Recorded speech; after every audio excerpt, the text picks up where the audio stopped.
À l'automne 1807, l'empereur français Napoléon Bonaparte domine l'Europe. Il a humilié l'Autriche et la Prusse et scellé une alliance avec la Russie. Parmi les grandes puissances, seul le Royaume-Uni le défie encore, à l'abri des invasions grâce à sa puissante marine. Napoléon a ordonné à tous les territoires contrôlés par la France ou ses alliés de cesser tout commerce avec le Royaume-Uni, ce que l'on appelle le blocus continental, dans le but de détruire l'économie britannique et de forcer son gouvernement à faire la paix. Mais le Portugal, neutre, avait continué à commercer avec son allié historique, le Royaume-Uni. Napoléon a donc envoyé une armée sous les ordres du général Junot pour occuper le pays et le forcer à rentrer dans le rang. L'invasion est soutenue par l'Espagne, alliée de la France. Même si, en privé, Napoléon méprise les dirigeants espagnols. La famille royale des Bourbons est décadente et corrompue. Le roi et le prince héritier se détestent, tandis que le pays est dirigé par le ministre en chef Manuel Godoy, l'amant de la reine. Napoléon en conclut que l'Espagne est rétrograde, militairement faible et gouvernée de manière incompétente, et élabore donc un plan pour prendre le contrôle du pays.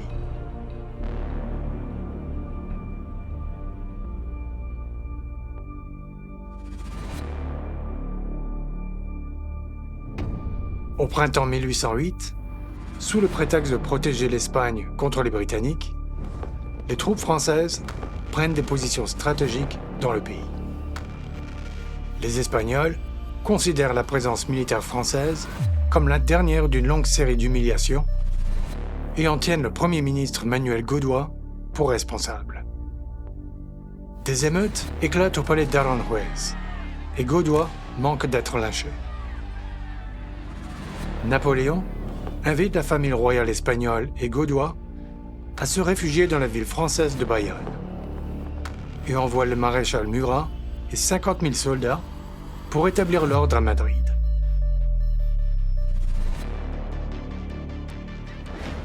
Mais le 2 mai 1808, le peuple madrilène se soulève contre les soldats de Murat. Cette révolte, immortalisée par l'artiste Francisco Goya, est connue sous le nom de révolte du Dos de Mayo. Cette scène montre des mamelouks de la garde impériale de Napoléon attaqués par les citoyens de Madrid. 100 soldats ont été tués. Les Français ont réagi sans pitié, abattant des dizaines de soldats dans les rues et en exécutant plus d'une centaine par peloton d'exécution. Pendant ce temps, à Bayonne, Napoléon contraint le roi Charles à abdiquer et confère le titre de roi d'Espagne à son propre frère, Joseph.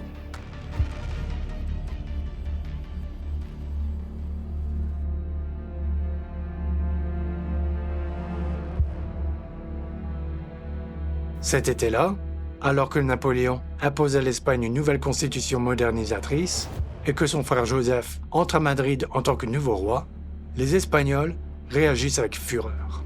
Les Français n'étaient pas seulement des étrangers arrogants qui bafouaient leur honneur national, c'étaient aussi des athées impies qui, pendant la Révolution française, avaient rejeté le pape et l'Église catholique. Les prêtres ont averti les paysans que Napoléon était l'antéchrist en personne. Des révoltes éclatent dans tout le pays. L'armée espagnole est rejointe par des milices et des partisans qui attaquent les troupes françaises et tuent les collaborateurs. Les soldats français exercent des représailles sauvages. Aucune pitié n'est accordée. Les innombrables atrocités ont horrifié Francisco Goya et ont donné naissance à sa célèbre série des désastres de la guerre. Dans un premier temps, il semble que les Français écraseront facilement la révolte. Gérone, Valence et Saragosse sont assiégés par les troupes françaises, tandis que l'armée espagnole de Galice est mise en déroute par le maréchal Bessières à la bataille de Medina del Rio Seco. Mais 8 jours plus tard, alors que le général Dupont et 3 divisions françaises se retirent de Cordoue, ralenties par des chariots chargés de butin, elles sont encerclées à Bailén par l'armée d'Andalousie du général Castaños et contraintes de se rendre. Les Espagnols font 18 000 prisonniers français dont près de la moitié mourront de faim. Belen est une humiliation pour la France. Sa première grande défaite depuis que Napoléon est devenu empereur. Les ennemis de la France dans toute l'Europe sont ravis. Napoléon est incandescent de fureur. Mais la situation s'aggrave. Les Portugais se rejoignent à la révolte, tandis que la résistance acharnée des Espagnols oblige les Français à abandonner les sièges de Valence, Gérone et Saragosse. Le nouveau roi d'Espagne, Joseph Bonaparte, est même contraint de fuir la capitale. Les Britanniques soutiennent la révolte, que les Espagnols qualifient désormais de guerre d'indépendance, en expédiant des armes à l'Espagne par l'intermédiaire de la Royal Navy. Le 1er août, une petite armée britannique, commandée par Sir Arthur Wellesley, débarque au Portugal pour soutenir la révolte. Le 17 août, elle bat une petite force française à Rolissa, puis, 4 jours plus tard, l'armée principale de Junot à la bataille de Vimeiro.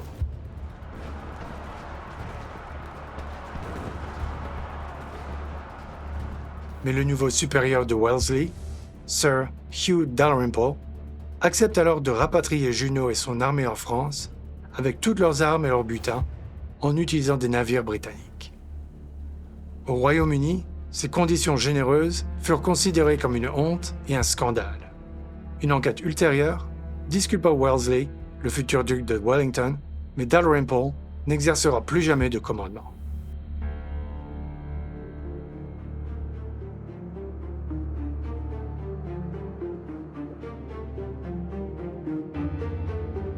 Napoléon décide que le seul moyen de régler la situation en Espagne est de s'y rendre lui-même. Il rassemble 130 000 renforts, dont une grande partie de ses meilleures troupes. Et, le 7 novembre, mène une seconde invasion de l'Espagne.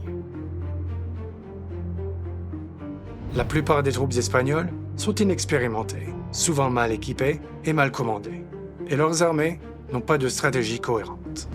Elles ne font pas le poids grâce à la Grande Armée, qui fait irruption à travers l'Èbre et inflige de lourdes défaites aux Espagnols à Burgos et à Tudela.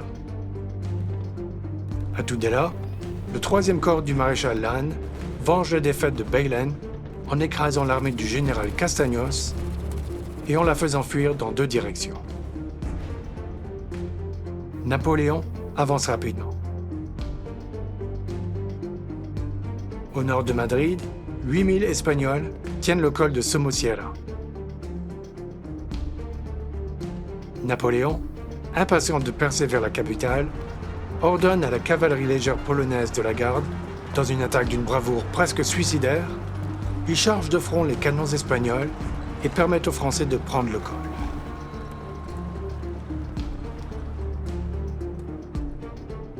Quatre jours plus tard, après que Napoléon eut menacé d'anéantir la ville, Madrid ouvrit ses portes à son armée.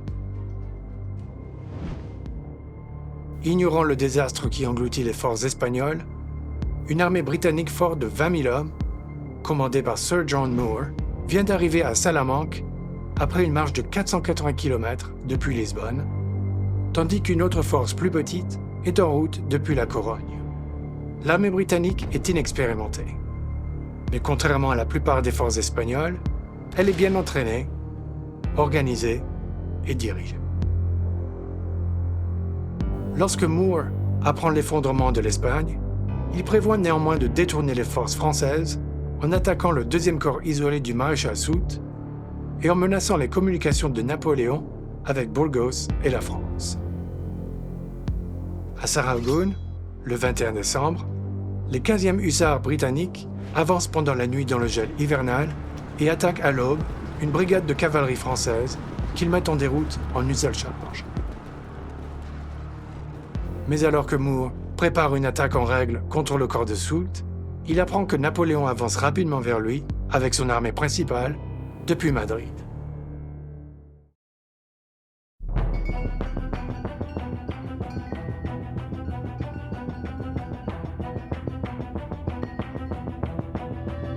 Alors que 2 corps français sous les ordres du maréchal Lannes entament un second siège sanglant de Saragosse, Napoléon y voit l'occasion d'en découdre enfin avec les Britanniques. dans l'intention de piéger Moore entre ses propres forces et le deuxième corps de Soult, il fait passer ses troupes à marche forcée par le col glacé de Guadarrama en plein blizzard.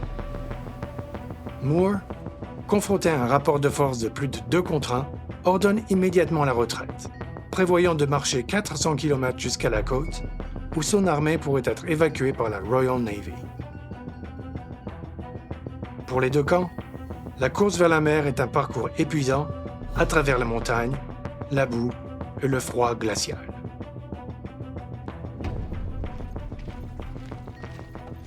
La discipline britannique s'effondre, entraînant pillages et ivrogneries. Sauf dans l'arrière-garde, qui mène plusieurs actions de retardement habiles et tient les Français à distance. Les soldats du 95e régiment de fusiliers d'élite britannique ont joué un rôle important dans ces escarmouches. Ce régiment spécialisé dans l'infanterie légère portait des uniformes verts pour mieux se dissimuler et était l'une des rares unités, quel que soit le camp, à être armée du fusil. Contrairement aux mousquets standards à canon lisse, les fusils ont des rainures en spirale dans le canon qui font tourner la balle au moment du tir, ce qui les rend plus lents à charger, mais beaucoup plus précis. Lors d'un incident légendaire survenu pendant la retraite de Moore à Cacabelos, le carabinier Tom Plunkett a repéré et abattu un général français à 400 mètres. Certains disent plus loin. Grâce à l'habileté de l'arrière-garde et au rythme désespéré de la retraite, les Britanniques gardent une longueur d'avance sur les Français. La veille du Nouvel An, Napoléon reçoit de graves nouvelles de Paris. Des rumeurs de complot et l'Autriche qui se mobilise à nouveau pour la guerre.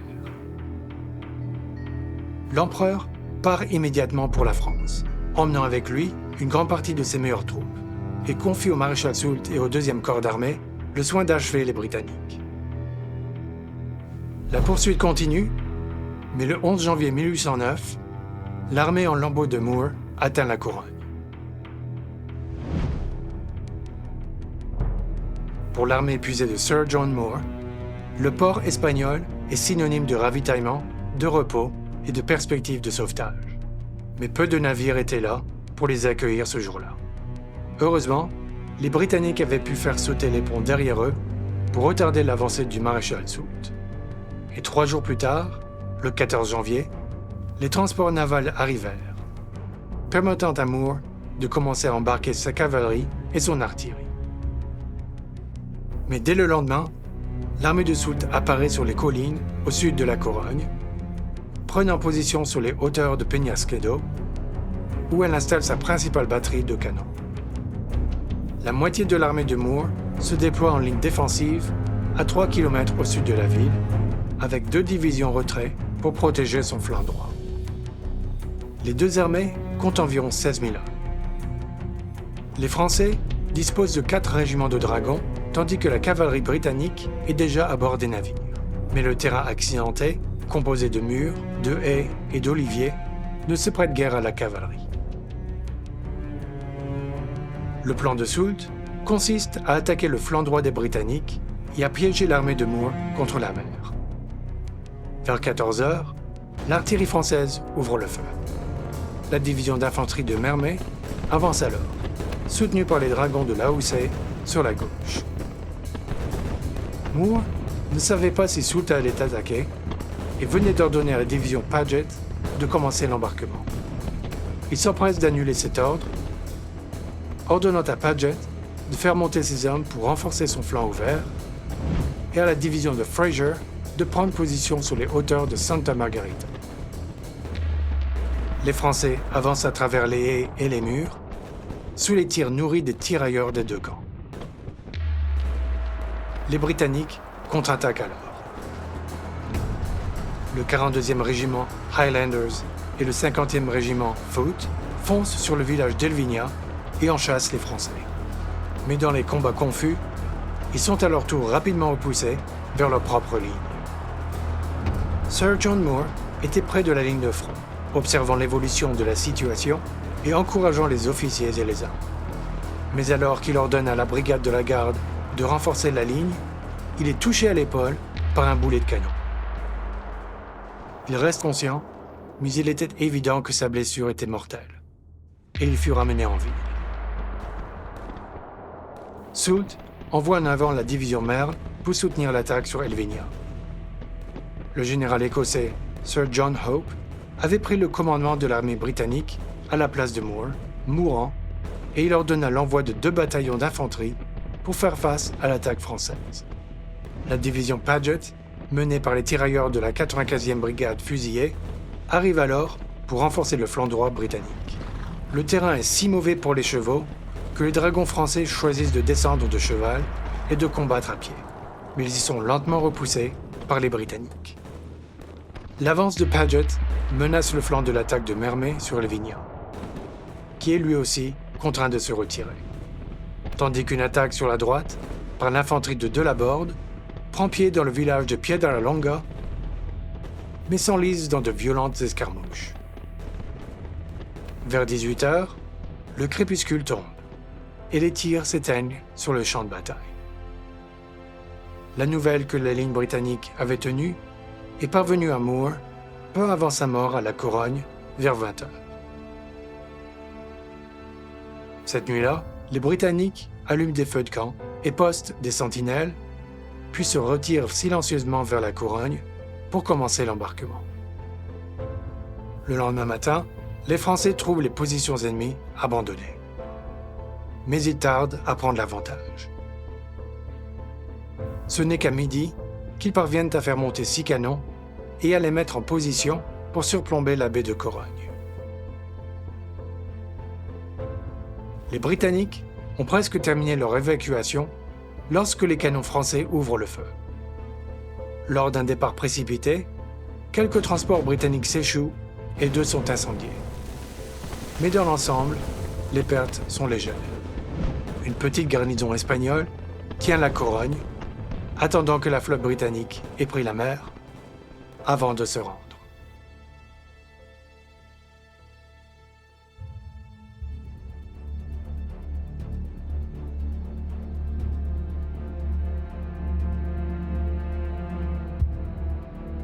La question de savoir si la retraite de Moore vers la Corogne a été un désastre britannique ou une évasion miraculeuse est toujours débattue.